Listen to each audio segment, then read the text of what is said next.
अस्सलाम वालेकुम, नमस्कार, सत श्री अकाल एंड गुड इवनिंग। मैं हूं अर्ज़ू काज़मी और आप देख रहे हैं पॉइंट ऑफ व्यू। हमारे साथ हैं जी आप सबके जाने पहचाने डॉक्टर इश्तियाक अहमद साहब। बहुत शुक्रिया सर कि आज आप आए। Thank you so much.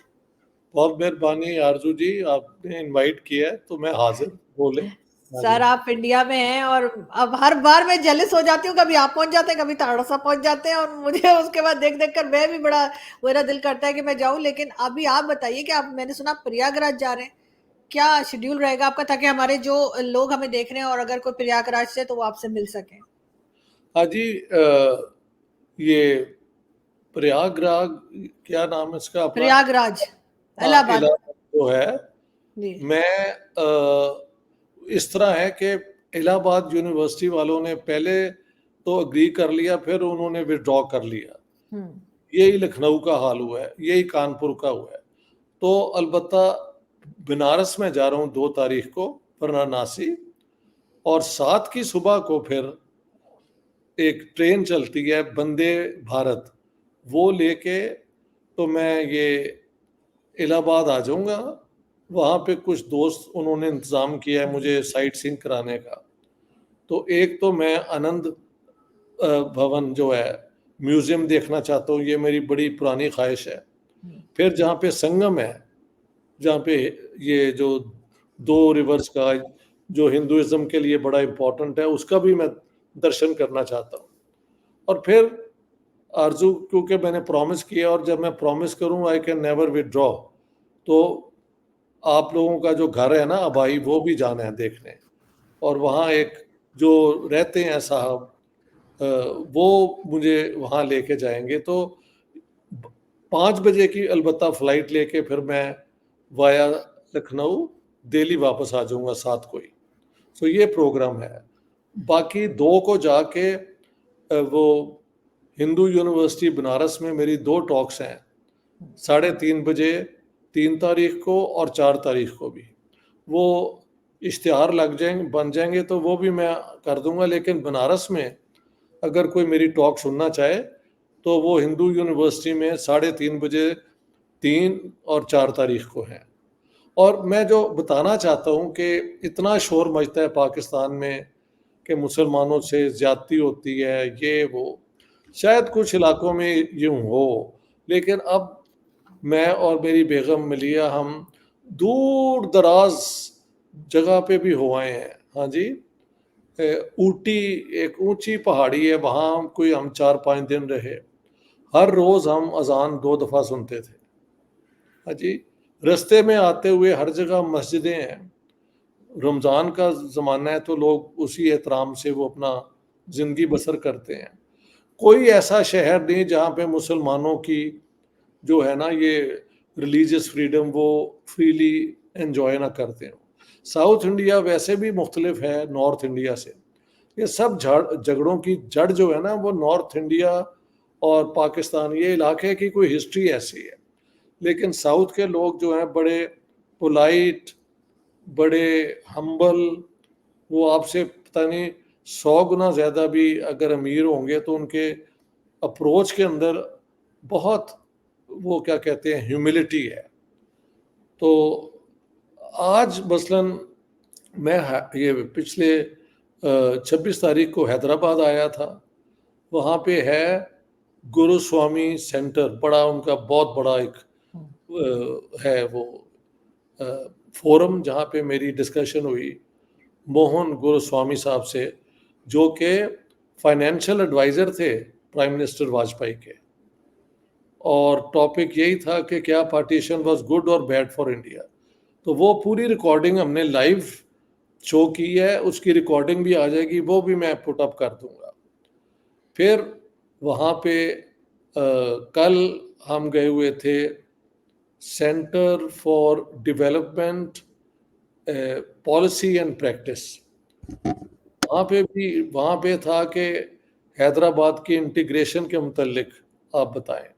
फिर वहाँ उनकी यूनिवर्सिटी है, उनकी 3 सबसे मशहूर यूनिवर्सिटीज़ हैं लॉ की, एक बेंगलोर में, एक दिल्ली में और एक हैदराबाद में, नलसर। ये national academy of law and research, वहाँ पे मेरा लेक्चर था 27 तारीख को, जिन्ना साहब की जो किताब है उसके ऊपर। तो हर दिन मेरा जहाँ भी मैं जाता हूँ, तो मेरी ये डिस्कशंस होती हैं लोकल लोगों के साथ, अखबार जो हैं वो आ जाते हैं। तो मुझे जो फेस वो जो यूट्यूब पे गालियाँ ये लोग देते थे ना, वो मुझे हिंदुस्तान की गलियों में नहीं मिले। गलियों में तो लोग वही मिले हैं जो पहचान लेते हैं, और कोई मेरे घुटने को, कोई पाँव को, कोई मेरे गले मिल जाता है। तो आई एम श्योर कि यहाँ के लोग भला मानस, अच्छे, शरीफ लोग हैं। तो जो लोग गालियाँ देने वाले हैं, वो एक लॉबी है जिसको शायद मुझे जो खबर है कि उनको पैसे मिलते हैं ये बात करने की। वो जानते भी नहीं वो किसके मुतल्लिक़ कह रहे हैं। तो ख़ैर I am not met anyone. दुकानों में जाएँ तो लो वहाँ लोग मुझे पहचान लेते हैं। सिर्फ़ मेरी वीडियोज़ देखी हुई हैं, और इसके अलावा कइयों ने मेरी किताबें पढ़ी हैं, मुझे ऑटोग्राफ करना पड़ा। और माशाल्लाह पाकिस्तान के अंदर मेरे करीबी दोस्तों ने मेरी किताब पूरी नहीं पढ़ी हुई। तो किताब पढ़ने का कल्चर हिंदुस्तान में बहुत बिल्कुल। है, और हमारे में अगर है तो वो एक्सेप्शन टू द रूल है। तो इसीलिए मैंने देखा है इंडिया की जो तरक्की है वो ऑल राउंड है, किसी एक चीज़ में नहीं है। ठीक है गुर्बत ये वो, लेकिन आज से 10 साल पहले जो गुर्बत नज़र आती थी वो अब नहीं नज़र आती। मैंने हमने पूरा हिंदुस्तान फिर के देख लिया है। अभी भी ठीक है, बहुत एफर्ट चाहिए और वो हो भी रहा। लेकिन वाह भाई वाह, India is doing very well. हाँ, उनके इलेक्शन पे मैंने कोई ओपिनियन मैं समझता हूँ नहीं देनी चाहिए, मैं एक गेस्ट हूँ, और क्योंकि लोग मेरी बात बहुत सुनते हैं तो उनके इलेक्शन में I should not express an opinion. लेकिन जो पल्स है ना एक मुल्क की, वो उसके लोग होते हैं। तो लोगों में तो जो प्यार है, जो अंडरस्टैंडिंग है।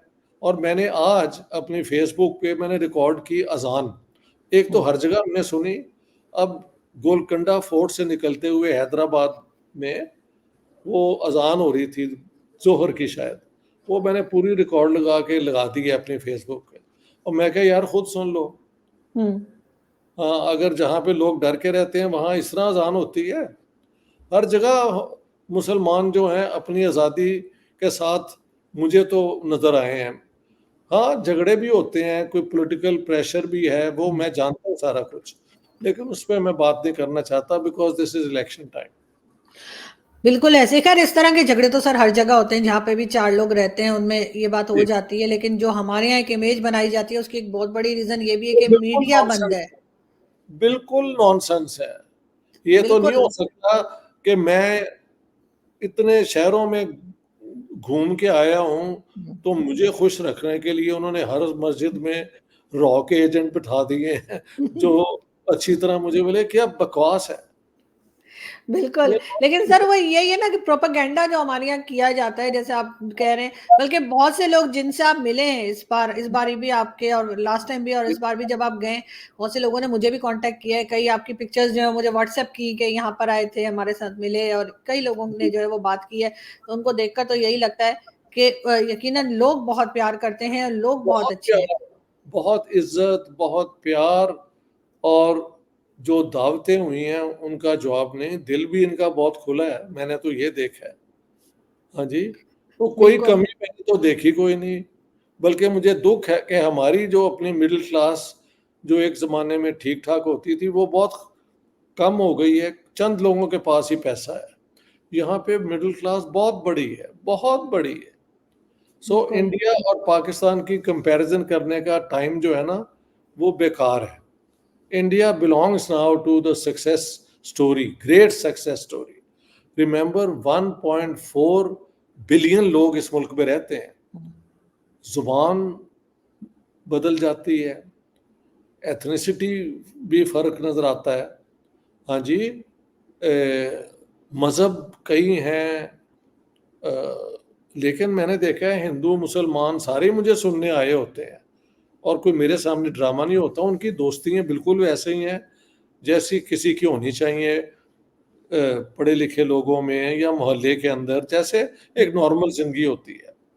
तो मैं समझता हूँ कि आपके इस प्रोग्राम के ज़रिए और क्योंकि मुझे मौका मिलता है, तो मैं सच जो है वो पाकिस्तान के लोगों को बताना चाहता हूँ कि हिंदुस्तान में मुसलमान भी महफूज़ हैं, इस्लाम भी महफूज़ है। हाँ, कुछ इलाकों में ये इस किस्म का झगड़ा होता रहता है, वो खबरें मेरे पास भी हैं। वो तो सर हर वो बात तो हर जगह हो सकती है, जहाँ भी कुछ लोग रहेंगे तो ज़ाहिर है एक-दूसरे में थोड़ा बहुत इख्तिलाफ हो जाता है, लेकिन वो हालत नहीं है जो पाकिस्तान में बताई जाती है। उसकी एक बहुत बड़ी रीज़न ये है कि ऑनलाइन यानी कि इंटरनेट पे जो न्यूज़पेपर लोग चेक करते हैं, उसके ऊपर भी ब्लॉक लगाया हुआ है पाकिस्तान ने। वो भी नहीं वेबसाइट खुलती है हमारे यहाँ।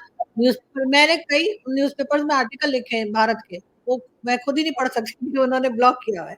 और इसी तरीके से टीवी चैनल्स भी नहीं आते, तो कई लोग सिर्फ़ सोशल मीडिया का सहारा लेते हैं और वहीं से कोशिश करते हैं कि थोड़ा बहुत जो है हमारा पता काम है चले। सच, हमारा काम है सच लोगों तक लाना। किसी का प्रोपेगेंडा करने के लिए मैं यहाँ नहीं हूँ। मैंने बिल्कुल, जो अपनी आँखों से देखा है और जो महसूस किया है, वो ही I am sharing with you. और लोग मेरी इज़्ज़त इसीलिए करते हैं कि मैं कोई बढ़ा-चढ़ा के बात नहीं करता, मैं कोई डंडी नहीं मारता। हाँ जी, हर महफ़िल में अगर मेरी राय वो माँगे तो मैं पूरी खुल के राय अपनी भी देता हूँ। तो इस तरह ही होना चाहिए। हाँ। बिल्कुल ऐसे ही होना चाहिए बल्कि आज ही मेरे एक दोस्त जो हैं वो भारत से वो मुझे उन्होंने फ़ोन किया और वो कह रहे थे कि इलेक्शंस हो रहे हैं तो आप इलेक्शन कवर करने के लिए आइए, वीज़ा मिल जाएगा ये वो। मैंने उनको कहा कि नहीं मैं नहीं आऊँगी क्योंकि पिछले 3-4 मंथ से जो है सर इतनी बदतमीज़ियाँ मेरे साथ की गई हैं, इतना ज़्यादा खामख़ा की बेकार की बातों पे ट्रोल करना और बेकार की बातें करना अभी तक चल रही है। तो मैंने कहा मेरा इतना दिल दुखा है कि मैं नहीं समझती कि मैं भारत आऊँगी। तो मुझे समझा रहे थे कि नहीं-नहीं वो अलग ही ग्रुप जैसे आप कह रहे हैं कि वो अलग ही नहीं, लोग आप होते हैं, इनका उससे कोई ताल्लुक नहीं। जिन साहब से आपकी बात हो रही थी, वो सच कह रहे हैं। Out in the streets I only got love and I uh, got respect. हुँ, हाँ जी, बहुत अच्छी जी, तो ये सारा हिंदुस्तान जो है उसको कहा गया है कि ये जहाँ जाए उसके साथ अच्छा सलूक करो, ये तो बकवास है ना। हुँ, ना मैं किसी के ऑर्डर से कहीं जाता हूँ, अपनी मर्ज़ी से जहाँ भी हम गए हैं, पीपल जी, have been extremely kind, nice. और यहाँ पे कि मुसलमान कोई आ गया है इज़ नॉट वंडर, क्योंकि हुँ, इतने मुसलमान यहाँ पे हैं, हुँ, हिंदू हैं।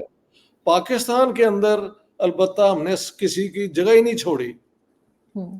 तो वहाँ पे हमने बिल्कुल ना किसी हिंदू को कभी घर बुलाया है, ना उसके साथ कोई दोस्ती की है। तो उसको जो हम चाहें बुरा कह दें। ये हमारे मुल्क की जो है ना वो क्या कहते हैं सर आइडियोलॉजी। बदनसीबी है सर, मेरे ख़्याल है बदनसीबी है नसीबी, हमारी। बदनसीबी है, लेकिन हाँ, लेकिन बदनसीबी। सर मैंने बुलाया है राम मंदिर के इनॉग्रेशन पे भी मेरे घर में स जो है पिंडी से सब हिंदू फैमिलीज़ आई थी।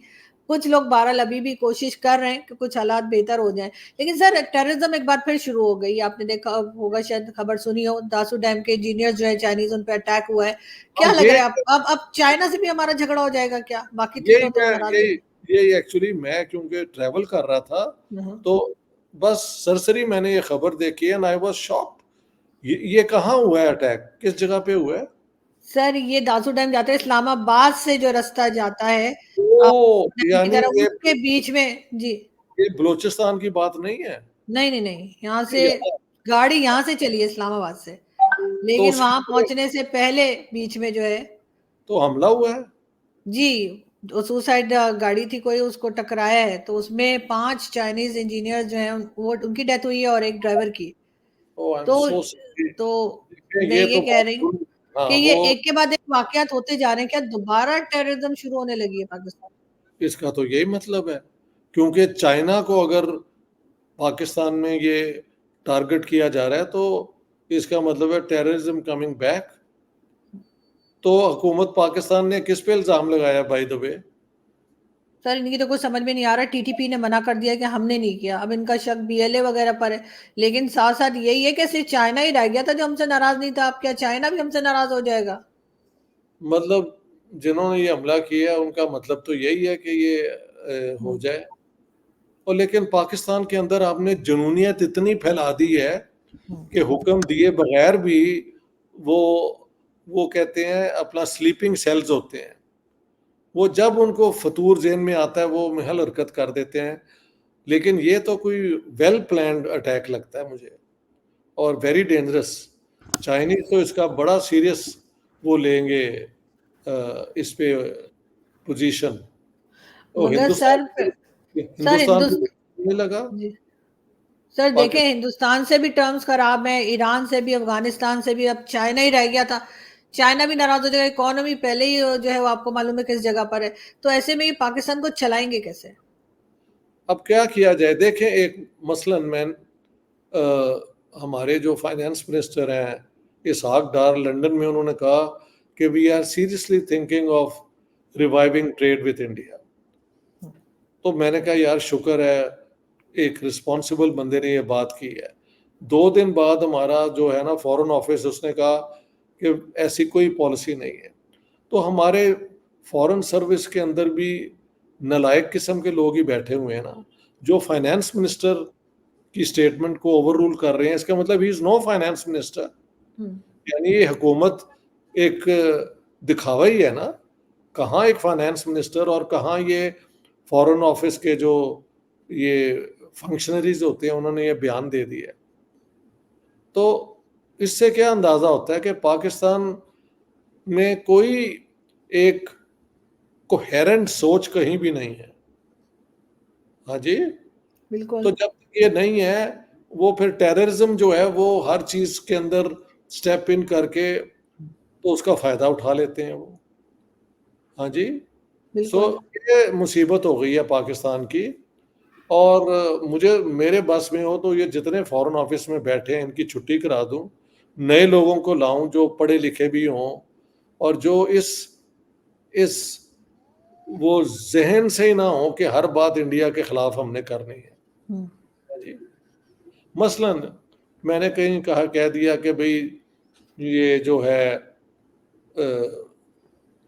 वो क्या कहते हैं, चलो अपना राम मंदिर बन गया है तो कोई बात नहीं, अ, मुसलमानों को भी बड़ा दिल दिखाना चाहिए और इस तरह एक समझौता हो जाए। तो एक तो कम्युनिस्टों ने मेरे पे इल्ज़ाम लगा दिया कि ये मोदी का सपोर्टर है। और मैंने कहा यार मैं वहाँ के जो मुसलमान हैं उनको उनके लिए ये बात कर रहा हूँ कि ये झगड़ा ना आगे बढ़े। और फिर वो बिल्कुल। फॉरेन ऑफिस का कोई बंदा था, उसने कहा कि देखें जी अब तो हिंदू इंपीरियलिज्म अरेबिया में आ गया है। एक तो गांधी साहब ने कहा है ना, ये एक और बंदा करेक्टर कोई है। तो मैंने कहा बात सुनो, सारे यूरोप के अंदर जो 20 मिलियन मुसलमान बैठे हैं, हर जगह पे उन्होंने मस्जिद बना ली हुई है और एक शहर में कई मस्जिदें हैं। तो क्या वो लोग नहीं कह सकते कि इस्लामिक इंपीरियलिज्म यहाँ पे इम्प्लांट हो रहा है?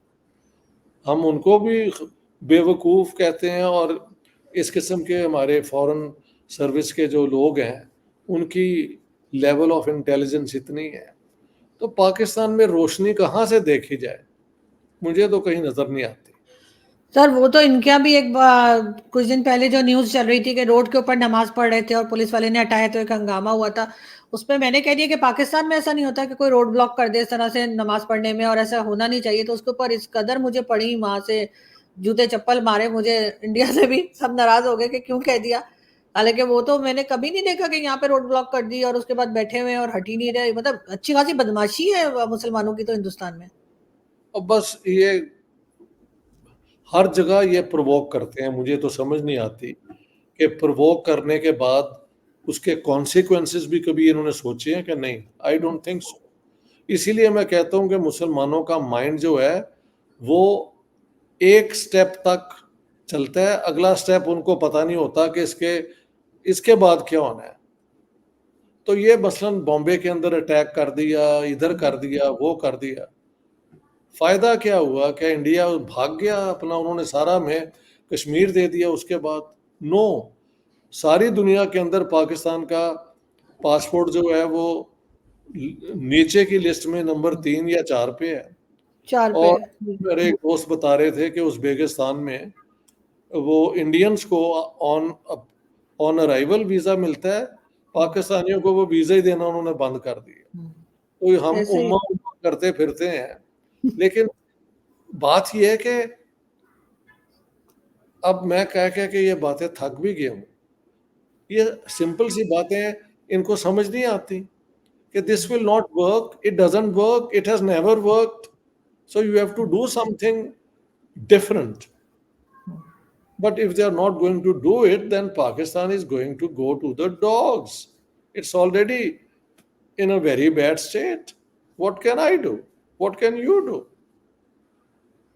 बिल्कुल। और सर एक तरफ तो कहते भी हैं कि जी एक इंसान का कत्ल पूरी इंसानियत को कत्ल करना है, और दूसरी तरफ जा जाके सुसाइड बॉम्बर्स भी ज्यादातर यहीं से निकले, बल्कि सारे के सारे यहीं से निकलते हैं, मुस्लिम कंट्रीज से। उन्हें कुरान शरीफ को ये जिस तरह इनका होता है ना जरूरत, उसमें से वैसी आयत निकाल लेते हैं और उसके बाद वो मसला वहाँ पे हो गया कि नहीं जी इस्लाम में तो ये है कि तुम्हारा दीन तुम्हारा, मेरा दीन मेरा, लेकिन अगर तुमने ये किया तो सर जुदा, ये भी साथ साथ की हरकतें करते हैं। तो ये बेसिकली एक स्किज़ोफ्रेनिक स्टेट ऑफ माइंड है, इसे कॉग्निटिव डिसोनेंस भी कहते हैं कि you can't connect yourself with the reality and you create an imaginary world and start believing in it. ये है कॉग्निटिव डिसोनेंस। इन्हें ये नहीं समझ आती कि अगर हम कह रहे हैं ना कि एक को मारा तो सारी इंसानियत, तो इसका प्रैक्टिकल कोई भी तो एप्लीकेशन होना चाहिए ना। ये जाके किसी अहमदी को पकड़ लेंगे, उसको मार देंगे, हाँ जी, किसी क्रिश्चियन बेचारे के पीछे पड़ जाएंगे और बातें करने के लिए वो कुरान की आयत भी सुना देंगे। तो अब दुनिया आ गई है तंग। इंडिया में भी लोगों ने कहा यार आपकी बातें बहुत खूब हैं, हम आपकी बहुत रिस्पेक्ट करते हैं, आपकी रिसर्च ने पूरा हमें ये समझने का बड़ी मदद की है। This is what people are saying. ये मुझे पाकिस्तान में भी लोगों ने कहा है ऑनेस्टली।